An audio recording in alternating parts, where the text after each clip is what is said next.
Hey friends, if you wish to fix USB mass storage device problem on your Windows computer, then please watch this video.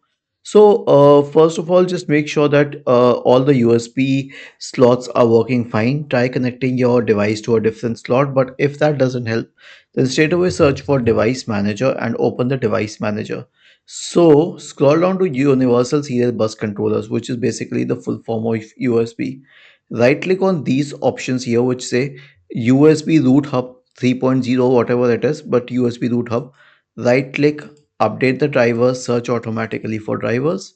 Do this for the second one and then update the drivers. Now, here's one thing, I actually update all the drivers, not just the root hub ones, but all of them to be on the safer side. Okay. Once these are updated, your job will be done. But if this doesn't help, then you can update Windows altogether. So right click on the start button, select settings from the menu. Now go to the Windows Update tab, click on check for updates, select update history.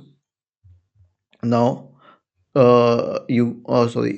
select advanced options, select optional updates, select all optional updates, click on download and install, and then select download and install once again. Was this helpful? If yes, then please subscribe to the channel. And if not, then let us know in the comment section of the video on how we could help you further. Thank you for watching this video and have a nice day.